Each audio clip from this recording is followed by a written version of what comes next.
ஒரு தெம்பும் திராணியும் இருந்தால் ஒரு தொகுதியில் நிற்க சொல்லுங்கள். பெரம்பூரை விட்டு இங்கே திருச்சி கிழக்கில் என்னோடு மோத சொல்லுங்கள். நிச்சயமாக வெற்றி எங்கள் பக்கம். வீதி வீதியாக சென்று மக்கள் பணி ஆற்றியிருக்கிறேன்.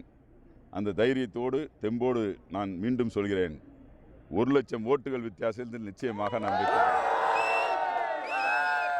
எனக்கு 2021 சட்டமன்ற தேர்தலில்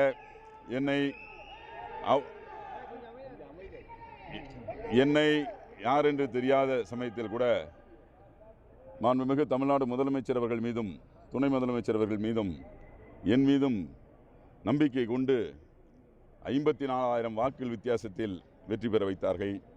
திருச்சி கிழக்கு சட்டமன்ற தொகுதி என்பது திமுகவின் கோட்டை.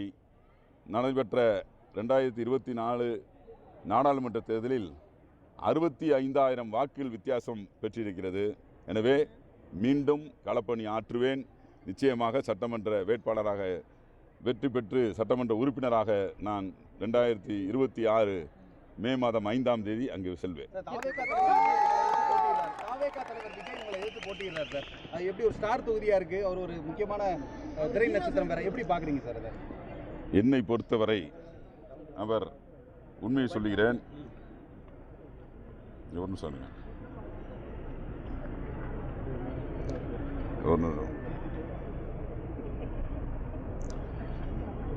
என்னை பொறுத்தவரை அவர் ஒரு தைரியம் இல்லாதவர். ஏதாவது எந்த காலத்திலாவது ஒரு கட்சியினுடைய தலைவர் 2 தொகுதிகளில் போட்டியிருக்கிறாரா? ஒரு தெம்பும் திராணியும் இருந்தால் ஒரு தொகுதியில் நிற்க சொல்லுங்கள். பெரம்பூரை விட்டு இங்கே திருச்சி கிழக்கில் என்னோடு மோத சொல்லுங்கள். நிச்சயமாக வெற்றி எங்கள் பக்கம். வாக்கு அதிகமாக இருக்குது, அதை டார்கெட் பண்ணி தான் வராரு அப்படின்னு சொல்கிறாங்க. இன்னைக்கு சொல்லும் போது கூட ஜோசப் விஜய்ங்கிறத அழுத்தி அவர் வந்து சொல்கிறாரு. அது எதுவும் நல்லா தெரிஞ்சுக்கங்க. அறிவாலயத்தை தேவாலயம் கைவிடாது. நல்லா தெரிஞ்சுக்கங்க. எங்களுடைய கிறிஸ்தவ மக்கள், இப்போ நான் என்ன கிறிஸ்தவன் தானே, கிட்டத்தட்ட 25 வருட காலமாக கிறிஸ்தவர்களுக்கான தேவைகளை பூர்த்தி செய்வதற்கான ஒவ்வொரு பிரச்சனைகளையும் அடிப்படையில் நான் குரல் கொடுத்திருக்கிறேன். சட்டமன்றத்திலே பல்வேறு தீர்வுகளை மாண்புமிகு தமிழ்நாடு முதலமைச்சர் அவர்கள் தீர்த்து வைத்திருக்கிறார். சரியா?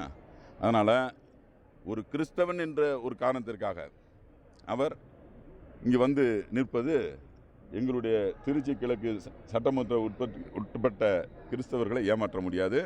தமிழகம் முழுவதும் இருக்கக்கூடிய கிறிஸ்தவர்களை ஏமாற்ற முடியாது.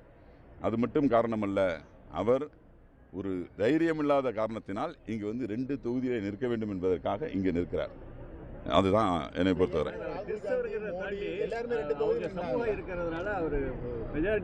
என்னென்ன அவர் எந்த சமூகத்தை நீங்கள் குறிப்பிடுகிறீர்களோ அதே சமூகத்தை சார்ந்தவன் தான் நானும். என்னை ஏற்றுக்கொண்டவர்கள் திருச்சி கிழக்கு மக்கள் ஏற்கனவே. எனவே 5 வருடம் நான் சமூக பணியாற்றியிருக்கிறேன், சமூகத்திற்காக பணியாற்றியிருக்கிறேன், மக்களோட மக்களாக வீதியில் நின்றிருக்கிறேன். போராட்ட களங்களிலே பல்வேறு போராட்டங்களிலே கிறிஸ்தவர்களுக்காக போராடியிருக்கிறேன். என்றைக்காவது ஒரு நாள் இதே பாரதிய ஜனதா கட்சியை எதிர்த்து கிறிஸ்தவர்களையும் சிறுபான்மை மக்களையும் இஸ்லாமிய சகோதரர்களையும் ஒடுக்குகின்ற அந்த பாசிச சக்தியை எதிர்த்து என்றைக்காவது ஒரு நாள் குரல் கொடுத்திருக்கிறாரா? கட்சி ஆரம்பித்து இத்தனை நாட்கள் 2 வருடங்கள் ஆகிறதே, கிறிஸ்தவர்களுக்காக இஸ்லாமியர்களுடைய பிரச்சனைகளை பற்றி ஒரு நாளாவது பேசியிருக்கிறாரா? போன வருடம் 2025ஆம் ஆண்டு கிறிஸ்மஸ் விழாவிலே தொப்பி கூட விற்க முடியாத சூழ்நிலை வட மாநிலங்களில் நடைபெற்றது.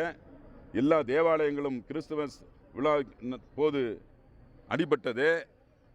பல்வேறு தொந்தரவுகளை செய்தார்களே. ஏதாவது ஒரு அறிக்கை ஃபாதர் ஸ்டேன், இதே மண்ணிலே ஃபாதர் ஸ்டேன் சாமி அவர்கள் பிறந்த மண்ணிலே அவர் சென்று மலை கிராமங்களிலே பணியாற்றிய போது அவர் எவ்வாறு துன்புறுத்தப்பட்டு இறந்தார் என்ற செய்தியெல்லாம் உங்களுக்கு தெரியும். ஒரே ஒரு கண்டன அறிக்கை. இதுவரை வாய்மூடி மௌனமையாக பிஜேபியினுடைய பி டீமாக இருக்கிறார் என்பதுதான் இன்றைக்கு நிசப்தமான உண்மை. நன்றி.